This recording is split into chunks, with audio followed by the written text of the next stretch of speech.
เริ่มมื้อนี้7 ธันวาเฮ็ดบัตรประจำตัวดิจิตอลได้ทั่วประเทศสนับสนุนโดยน้ำดื่มหัวเสือท่านผู้ชมที่ผ่านมากรมสมโนครัวและก่อสร้างหลักฐานแม้นได้เปิดรับเฮ็ดบัตรประจำตัวดิจิตอลให้พลเมืองแต่ก่อนหน้านั้นก็คือนับแต่เดือนสิงหาเป็นต้นมายังเฮ็ดได้เพียงแต่อยู่กรมสมโนครัวเองและปกส.นครหลวงเวียงจันทน์เท่านั้นเฮ็ดให้เกิดมีคำถามหลวงหลายจากประชาชนว่าตั้งแขวงเฮ็ดอยู่เวียงได้บ่ปานใดตั้งแขวงจะสามารถเฮ็ดได้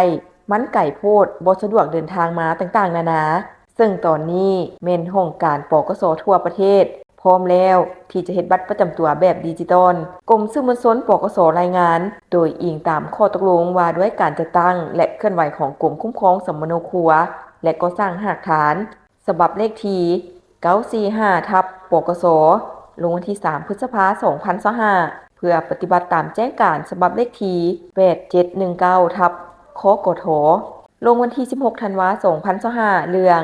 ให้พลเมืองลาวมาเฮ็ดบัตรประจำตัวดิจิตอลในขอบเขตทั่วประเทศย้อนความเพียงห้องต้องการและเพื่อตอบสนองกับแนวทางของรัฐบาลดิจิตอล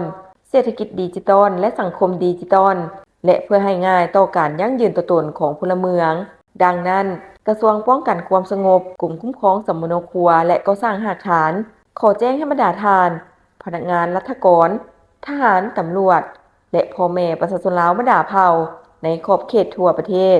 มาเฮ็ดบัตรประจำตัวดิจิตอลอยู่ตามจุดบริการคือขั้นศูนย์กลางอยู่กรมคุ้มครองสมโนครัวและก่อสร้างหลักฐานขั้นท้องถิ่นอยู่กองบัญชาการปกส.นครหลวง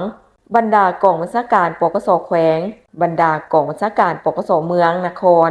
บ่อนที่ตนเองได้จดทะเบียนสมโนครัวนับตั้งแต่วันที่17 ธันวาคมเป็นต้นไปซึ่งปัจจุบันพวกเฮาได้กระเกี่ยมความพร้อมรอบด้านเพื่อเปิดบริการในขอบเขตทั่วประเทศโดยกรมคุ้มครองสมโนครัวและก่อสร้างหลักฐานได้ส่งกำลังไปช่วยเหลือบรรดาปกส.ขั้นแขวงปกส.ขั้นเมืองนครในการจัดตั้งปฏิบัติงานนี้เพื่อเก็บกำข้อมูลสมโนครัวและออกบัตรประจำตัวดิจิตอลเริ่มแต่วันที่17 ธันวาคมเป็นต้นไป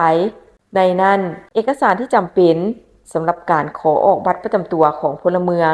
ที่ต้องมีประกอบด้วยปึ้มสมโนครัวบัตรประจำตัวแบบเก่าหรือบัตรสีเขียวก๊อปปี้พาสปอร์ตถ้ามีเป็นเอกสารยั่งยืนตัวตนการนุ่งถือแมน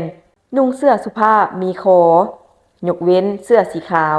เพราะจะเฮ็ดให้รูปถ่ายเข้าในบัตรประจำตัวบ่งามความซื่นใจมีหน้าตาเป็นแบบใดหน้าตาซื่อๆแต่เห็นแล้วซุ่มซื่นหัวใจน้ำบ่น้ำดื่มหัวเสือคุณภาพเหรียญคำระดับสากลตื่มความซื่นใจห่วงใยทุกเวลา